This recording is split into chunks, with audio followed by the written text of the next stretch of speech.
네, 이번 영상에서는 오일러 이퀘이션을 유도해 보도록 하겠습니다.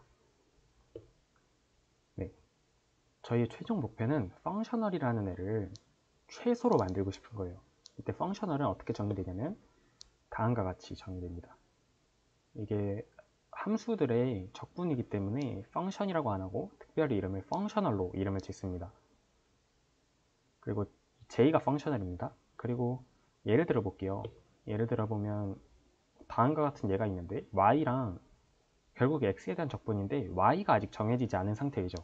그래서 yx, 즉 y랑 x의 관계가 어떻게 되냐에 따라서 이 펑셔널 값이 결정되게 됩니다. 왜냐면 이제 어퍼 리밋이랑 로어 리밋이 정해져 있기 때문에 y랑 x의 관계만 정해지면 j는 결정되게 됩니다. 따라서 펑셔널은 y의 함수입니다. 그래서 저희의 목표는 이 어떤 y랑 x의 관계를 찾아서 이 펑셔널을 최소가 되게 만들고 싶은 거예요. 한마디로 그런 yx를 찾고 싶은 거죠. 다음과 같이 이제 좀 세팅을 해볼 건데, 여기 저희가 궁금해했던 yx가 있다고 해봅시다. 여기서 궁금해했던이라는 것은 이 펑셔널 j를 최소로 만드는 미니멈, 익스트림한 값을 갖게 만드는 yx가 이렇게 있다고 해봅시다. 그리고 yx, 0이라는 함수를 정해야 할 건데, 이건 그냥 yx입니다. 저희가 궁금해하는 펑셔널을 최소가 되게 하는 yx를 yx, 0이라고도 표현을 합니다. 그리고 에타 x라는 애를 정의할 건데 에타 x는 그냥 좋은 함수입니다. 여기서 좋은이라고 하면 무슨 뜻이냐면 미분 가능하고 연속, 뭐 물리적으로 가능한 모든 성질들을 만족하는 뭐 컴플리트 돼 있고 이런 여러 가지 좋은 성질들을 만족하는 함수입니다. 이때 엔드 포인트에서 그 값이 0이 되는 특정한 프로퍼티스를 갖는 그런 좋은 함수입니다. 그래서 빨간색 그래프를 보면 yx 더하기 에타 x가 되겠죠. 근데 그리고 이제 알파라는 애를 정의할게요. 알파는 상수인데 이 에타의 가중치를 나타내는 상수입니다. 그래서 만약에 알파가 0이 되면 그냥 파란색 그래프인 yx가 되고, 만약에 알파가 1이면 이 빨간색 그래프가 됩니다. yx 더하기 에타 x. 뭐 이렇게 알파는 자유롭게 움직여서 이 에타에 대한 가중치를 이렇게 왔다 갔다 흔들 수 있는, 에타만큼 흔들 수 있는 그런 상수입니다. 이제 이 초록색 그래프에 관심이 갈 거예요. 왜냐면 초록색 그래프가 알파가 0일 때 펑셔널이 최소가 되는 함수가 등장하기 때문이에요. 그래서 이제 이 초록색 그래프를 펑셔널의 정의에 대입을 해서 알파가 0일 때 펑셔널이 최소가 된다는 조건을 이용할 겁니다. 그래서 지금 초록색 그래프를 펑셔널에 대입을 해볼게요. 그러면 펑셔널은 다음과 같이 됩니다. 이때 원래 펑셔널의 오리지널 정의는 f가 y랑 y 프라임 x의 함수였는데 이제는 y의 알파 x에 대한 편미분으로 바뀌어야겠죠. 왜냐면 지금 y는 x랑 알파의 함수지 더 이상 변수가, 그러니까 종속 독립 변수가 하나가 있는 함수가 아니기 때문에 x에 대한 편미분으로 바뀌는 게 타당합니다. 여기서 yx, 알파는 앞서 정의했듯이 이 두 번째 식과 같이 됩니다. 이때 j가 y 함수인데 y는 yx, 0 그리고 알파, 에타의 함수인데 yx, 0은 이미 물리적인 이유로 결정이 되어 있습니다. 고정되어 있어요. 그 이유를 뭐 예를 들어 말씀드리자면, 지금 뭐 예를 들어 등속도 운동을 해서 화장실, 지금 앉아 계신 곳에서 화장실까지 최단 거리로 가는 경로는 이미 정해져 있잖아요. 지금 그 위치가, 본인의 위치가 어디 있느냐에 따라서. 그래서 이렇게 물리적인 이유로 yx, 0은 그냥 정해져 있습니다. 에타도 저희가 주어졌다고 했으니까 고정된 함수죠. 그럼 이제 y는 이제는 알파만의 함수입니다. 그래서 펑셔널은 이제 알파만의 함수가 됩니다. 그리고 여기서 yx라는 y 인덱스 x라는 아래 참자로 기호를 썼는데, 이건 그냥 y를 x에 대한 편미분한다는 그냥 정의입니다. 이게 아프켄이라는 책에서 다음과 같이 쓰기 때문에 이런 표기를 썼고요.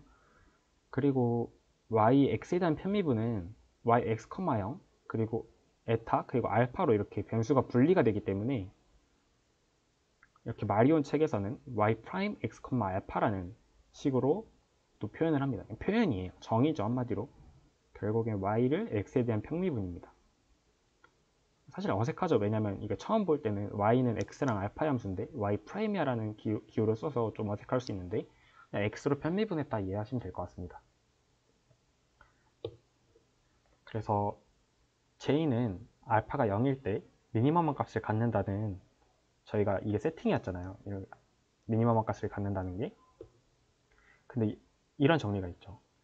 뭐 미분 가능하고 뭐 좋은 성질을 갖고 익스트림한 값을 x에서 가지면 f 프라임 x이 0이다.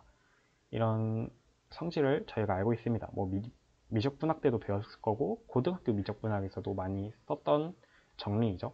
그래서 이런 식이 임플라이 됩니다. 라운드 j, 라운드 알파가 0일 때 0이 돼야 된다. 이런 식이 임플라이 됩니다. j는 다음과 같이 생겼는데 앞서 구했었죠. 이 j를 알파에 대해 편미분 해볼게요. 그러면 다음과 같이 됩니다. 이게 첫 번째로 조금 의아해하실 수 있는 부분이에요. 왜냐면은 이 라운드 알파라는 오퍼레이터, 미분 오퍼레이터죠. partial differential 오퍼레이터가 이 인테그랄 안으로 쏙 들어갑니다. 일단 그게 이해할 수 있는데 이걸 설명드리자면 이 인테그랄을 리미트 시그마로 바꿔볼게요. 뭐 리미트는 그냥 떼고 시그마라고 생각을 해볼게요. 그러면은 작은 x들을 더하는 거잖아요. 곱해서 더하는 거죠. 작은 x들을. 근데 x랑 알파랑 서로 독립된 변수잖아요. 서로 아무런 관련이 없고. 그래서 알파에 대해 편미분하고 더하나 더하고 편미분하나 그 결과는 같기 때문에 인테그랄 안으로 미분기호가 들어갈 수 있는 것입니다. 그리고 또 들어가서 이제 편미분을 하면 이렇게 트리 다이어그램을 이용해서 편미분을 해보면 이런 식 유도되는 걸 쉽게 알 수 있습니다. 그리고 y랑 y'의 정의는 y'는 결국 정의라 했었죠. y, x에 대한 편미분이다. 그래서 그 정의를 이용하면 라운드 y, 라운드 알파랑 라운드 y 프라임, 라운드 알파를 에타에 대해서 표기를 할 수가 있습니다. 그래서 라운드 j, 라운드 알파는 다음과 같이 나타내지고 이제 두 번째 텀을 보면 d에타 dx가 있으니까 이거는 딱 부분적분을 하고 싶게 생겨서 부분적분을 해보면 이 엔드포인트 컨디션 때문에 이 텀이 날아갑니다. 그래서 라운드 j, 라운드 알파는 여기까지 되고 이때 y는 yx, 알파 그러니까 x랑 알파의 함수예요. 아직까지는.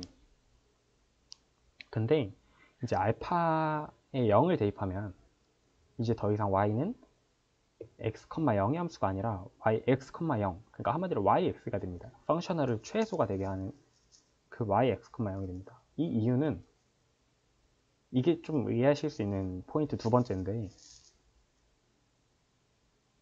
이제 요 인테그란드를 볼게요. 인테그란드라고 하면 그러니까 인테그란드가 무슨 뜻이냐면 피적분함수라는 뜻이거든요. 이 라운드 f, 라운드 y 마이너스 ddx, 라운드 f, 라운드 y 프라임 여기까지를 이제 인테그란드라고 하는데 이 부분을 보면 지금 알파에 대한 편미분이 없기 때문에 알파는 그냥 상수입니다. 편미분은 다른 변수를 전부 상수 취급하는 거잖아요.